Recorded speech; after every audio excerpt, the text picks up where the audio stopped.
What's going on, YouTube? Today I'm going to bring you another video to review another anime movie. And today it's going to be Legend of Sanctuary, the new Saint Seiya movie. I know it came out last year and I'm pretty late to the game, but I had to talk about this because Saint Seiya is by far one of my most favorite animes of all time. It's more so nostalgia. It's one of the first animes I've ever watched in my life. And there's just so many great things about it that I loved when I was a kid, and I still kind of love about it. I just wish they would, get some better storytelling. But anyways, so this video is going to have a lot of spoilers, so if you haven't seen this movie yet, I suggest you go watch it and, come back and let me know what you think. So for those of you who have seen it or you don't care to see it and still want to hear what I think, well, here we go. So first off, this movie, when it first was announced, I was really excited. Every day I was checking the Japanese fan pages or the web page to see which new Gold Saint they would review and see how they have redone the style of the cloths and whatnot. So I was really excited for this movie. And let's go into the goods. Visually, this movie is amazing. In terms of CGI, I think Japanese animators are arguably some of the best. If you ever see Advent Children, they go in so much detail and they just put so much time and effort into rendering these characters. The new cloth designs are great. If you look at Seiya's or you look at any of the Gold Saints or any of even the Bronze Saints, I think the imagination of how these armors look now is so much more detailed than what the anime show. Because the anime, obviously, in the manga, you're drawing it every week, so you can't make it that detailed.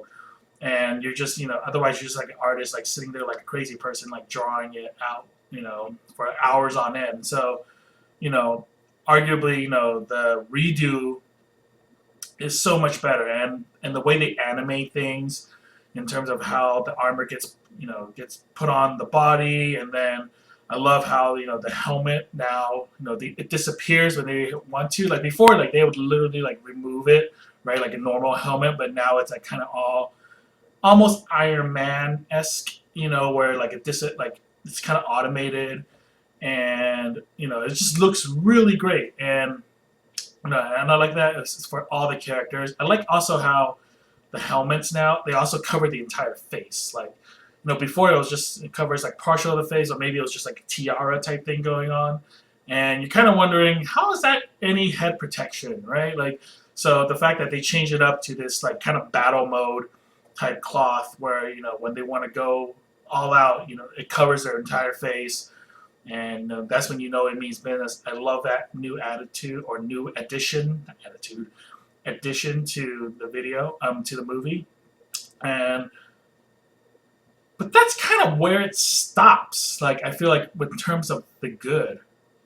Sorry to say, but I feel they put so much time and effort into rendering the sucker to be, visually good looking that they just kind of forgot about everything else. I don't know, what the director was doing. I believe the original creator, Kurumada Masami, was, part of the process, which also part of me mind-boggling, why did he approve of all the story changes? So, the first movie is about Sanctuary, the Sanctuary arc of the kind of the first season, so to say, of Saint Seiya. And obviously there's a lot of content, right? This ran, I think there's over 100 episodes of anime just for this one story arc that played out through multiple stories. And obviously it's a lot of stuff and you can't fit it into a whole movie. But when you have a runtime of under an hour 40, you're leaving a lot of stuff out. And I don't know, it's because Japanese, they don't like to make long movies or whatever. But if it were me, this would be arguably a Lord of the Rings type length, where you're gonna have to jam in 2.5 to maybe even 3 hours worth of content, because there's just so much going on there. And obviously, probably a lot of the fans are already, pretty familiar with it. You don't have to go into everything, because it's oh yeah, I know where Seiya comes from. I know so and so's backstory. It's like I don't need to see it again, But I feel like they've cut out so much. I don't mind them cutting out stuff, but when you change it to a point where it's a completely different thing, it's really weird for me. Okay, so that like there's certain things that I don't get, and so for one thing, like when you first see Sanctuary, it's this vast city. One, it's no longer in Greece. Like the whole point of like Sanctuary was that it was in Greece. It was like hidden within the mountains, and that's where Athena lived because she's Greek. It's a Greek god. So that's the whole point of like kind of where Sanctuary is supposed to be. It's like a physical place on Earth that not everyone can get to, but only like warriors can get to. But that doesn't happen. And here it's like almost like Sanctuary is in the heaven. Like it's almost like a heaven in itself. It's in the clouds. And when you first see it, it's a vast city. Almost reminded me of Thor when you first see their world of Asgard. Like it's kind of like looks technologically advanced ish, and it's just very shiny, um, very futuristic looking. That's exactly what it reminded me of. And I was like, wow, for an ancient city, you look pretty well developed. And then, they'll start showing screens of like Zeppelins running around. I don't even know where that came from, like Zeppelins and blimps. And I'm like, it's like a vast city, right? And those little things, I was like, okay, that's kind of cool. Not really to the story, but still visually cool. And then I feel like other random things that they just threw in there. So like it's a Greek mythology. They revolve around like a lot of Greek things. So at one point they do a close up of the Pope's chambers, or like the outside of the building that he lives in or whatever, and it's all Gothic. Like all the style is just like a Gothic church, and I was like, what? Like that's not Greek at all, Because like if you watch the old anime, all the temples, like all the Gold Saints temples, and all the buildings are these like just Roman Greek type like buildings, with the columns and like the looks like Parthenons and whatnot. Looks the Colosseum is all that like, well that's Roman. Anyway, you know what I'm saying. But you know what I mean. Like it looks very ancient. It's old. Arguably, lots of it are just falling apart because it's been there for like who knows how long, and all of this just looks completely different. And it just kind of made me chuckle a little bit. It's not like that big of a deal, but it just kind of made me chuckle. I was like, why is there like Gothic, Catholic type, buildings in the Greek world, which is like mind-boggling. But anyways, moving on, there's a lot of other things that they changed that, I'm not too crazy about. Like the story in itself is just, I mean, for the most part, it captures what it's supposed to be about. It's Seiya and his friends. They have to overthrow the Pope, who's like the ruler of like Athena's army when she's not around, and because he's been taken over by the Gemini Saint, Gold Saint, and he's trying to rule the world. So they have to stop it. That's the main story. They still have it in here. That part hasn't changed, but all the things that they threw in are just completely whack. In my personal opinion. Like for one thing, like they changed a lot of the character. Like some of the characters aren't even the same anymore. I would say the biggest Gold Saint sin, quote unquote, would be Milo. Scorpio Milo. Like he is supposed to be like he's arguably like a favorite character in a lot of anime lovers who've seen Saint Seiya, and well, he is no longer a she. I mean, he is no longer he. He is a she now. And I have nothing against women like being saints. Like there are saints in this world.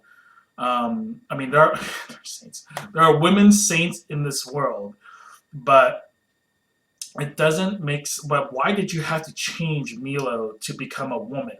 Like I don't care if in the original anime it was a woman, but it wasn't. So why change it? So. And like the first thing I noticed, because like when they first did the rendering of Milo in the website, I was like, huh, looks kind of short compared to the other saints, and the overall look of Milo. I mean, look, the armor looks great. I would say, very Scorpion-like.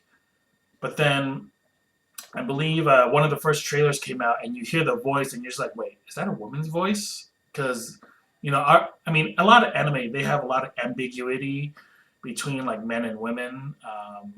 I don't really understand that, but like for example, like Shun, one of the main characters, I always thought for the longest time I thought it was a she because he had a feminine voice, and he was really sissy a lot of times. Plus, like his armor, the what's that called, Andromeda. It's of a woman, because like if you know the story of Andromeda, she was tied to a rock because she was like adultery or something. I forget what. But she was like the princess is tied to a rock with chains, and then that's Andromeda, right? So it's a woman. So obviously the armor is kind of shaped a little bit more like a woman, and even the way they draw the character of Shun, he looks like a chick, like kind of has a lot of feminine features versus Seiya and the other anime characters who like have more masculine features, more or less, right? Anyways, besides that, like Milo was definitely not an ambiguous character. He had a deep voice. He had very masculine. Like it was obvious who Milo was. There's no question about his gender. So when they changed it to this random chick, I was like, that just makes no sense. Like why, like why? Like why? That's the only thing I can say. It's why. But aside from all that, I know I'm being like really picky here, but for me, this is like I said, it's like one of my favorite animes. So I feel like it's kind of destroying my childhood. It's like how Michael Bay has turned Transformers into this like ridiculous like franchise, and then Teenage Mutant Ninja Turtles, like it looks crap. It looks horrible. I mean, the '90s movies when they first came out, when they just used puppets and like weird costumes, that looks 10 times better than what the current TMNT looks like. I mean, and that was with no CGI at all. So like, what are people doing? Like, why? Like why are people making these things where they're just like destroying my childhood? And I don't know if it's like a cultural thing where they just have to have it this way, where they just change a bunch of stuff. But arguably, I feel like my childhood is slightly ruined now because, you know, this movie, Legend of Sanctuary, is just like this ridiculous. But anyway, let's go back to like some of the good stuff. Like, when every time like I said, like visually, this looks great. Like how each character looks when you first see Moo, and when you first see like all the Gold Saints. Like, I mean, they all look pretty cool for the most part. I mean, some of the other things, like that are really like there's certain moments that they added in here that I did like, where you see a lot more collaboration between the Gold Saints. For example, like there are a few scenes that I'll throw in here that I really thought was like, ooh, like the feels. You have a few of the Gold Saints just chilling together because most of the time in the anime you see them kind of just apart and alone because like they're defending their temple or whatever, and that's like their job. You rarely see them in one place unless they're like in a meeting in the Pope's Hall or something. So they threw in a few scenes that kind of made me really like it a little bit more, but not too many. I mean, yeah, that's all of the good stuff I can say. Other really weird things was like Death Mask, Cancer Death Mask. Like he went from some sadistic psycho who loved killing in the anime to like a Broadway performer. Like there's so many. Like when they first introduced him, he starts singing the faces of dead people that's in his temple that's supposed to be creepy. It's all like rainbow color, and they start singing his name. I was like, what the hell is going on here? Like, what is this? Like, it makes no sense. Like, I was just like what the, and then, and I don't know, it's like a spectacle. Like, he was just throwing on like a little bit of like a concert for like the Bronze Saints when they come to his temple. And I was just like, this is the most stupidest thing ever seen in my life. Like, I cannot believe they turned Death Mask into this kind of character. And then, other little things was like Shura, Capricorn Shura. He was supposed to die. Like in the anime, he died because Shiru, like he took him. He essentially like did this like ultimate move on him that would kill both of them, and Capricorn dies. But in the movie, he lives which I'm not too angry about because I like the character. I think Shuro is a really cool character. The fact that his arm is like a sword is supposed to be Excalibur, and they take a lot of lores from a lot of different things, but I think his character is cool. So the fact that he lives is not the biggest deal. Other little like I know, and I'm not gonna and I know I'm gonna nitpick a lot of things, but while I like the cloth redesigns for the most part, some cloths could have been better, or like they just added really random things. Like for what's that person? Aquarius, Camus or Camus, it, Camus Aquarius. He has this weird looking like kind of like almost like a predator cannon on his shoulder.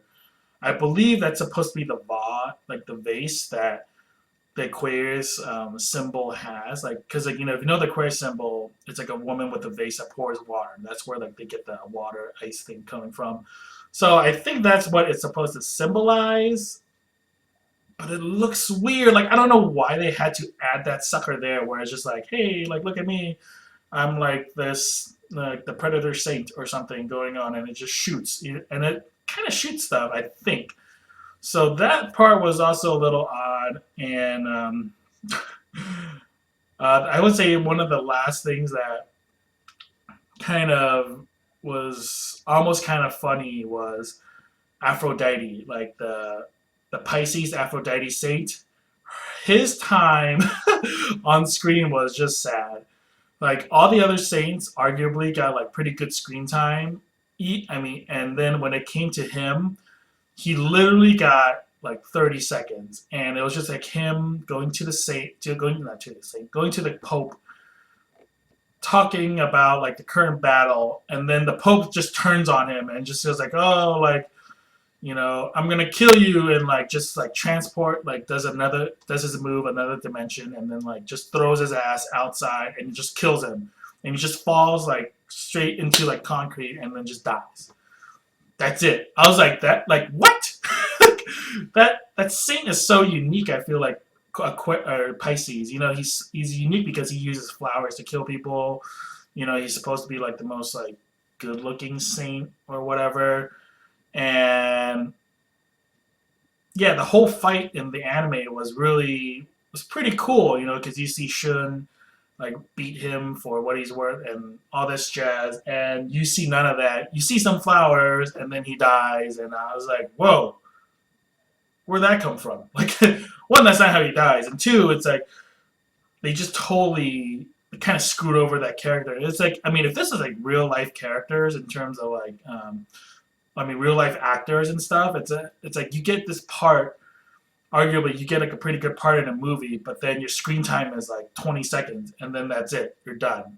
You're in the list. Like you're kind of like a revered cast member in terms of the storyline, but you get zip screen time. So that's kind of how I feel like he just kind of got destroyed on that sense. And yeah, overall, I would say the movie isn't great.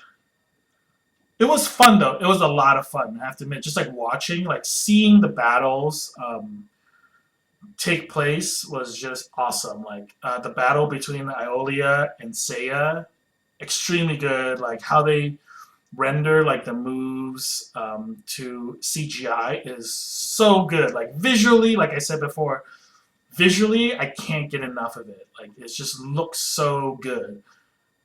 I just wish there was more. Like it's just like right now it's all superficial and zip content. Like that's kind of how it is. And if you're watching this looking for to kind of remember your childhood and the stories that it told, it's not going to contain that. But if you just want to watch it and see some awesome fighting, that's what you're going to get, and that's all you'll really get at the end of the day, because there's really nothing else. Like a lot of other things. I mean, one last thing that they changed was Saga. So at the end of it, the battle between Seiya and Saga is just supposed to be like a battle of cosmos and like the power. But somehow they threw it in where Saga now becomes this like weird like snake-like monster. Like he fuses himself inside like some kind of yeah, weird ass like looking thing. It almost looked like it came out of Final Fantasy movie or Final Fantasy game. Like I don't know if you guys ever played Final Fantasy 6, but when you fight Kefka at the end, that's what it reminded me of. It's like Kefka, becomes like some kind of weird monster, and this is exactly what I thought it was. I was like, oh, Saga just became Kefka or something like going on. I was like, what? Yeah, it was really weird. But like I said, if you guys want to check it out, I highly suggest you do. Um, and then also, let me know if you guys like the movie. Um, Let me know if I'm full of crap. Like, if you guys liked it, tell me why. If you guys didn't like it, tell me why. Write in the comments. Give this video a like and subscribe for more just reviews of any other type of movies that you want me to do. Just let me know. And I'll talk to you guys later. See ya.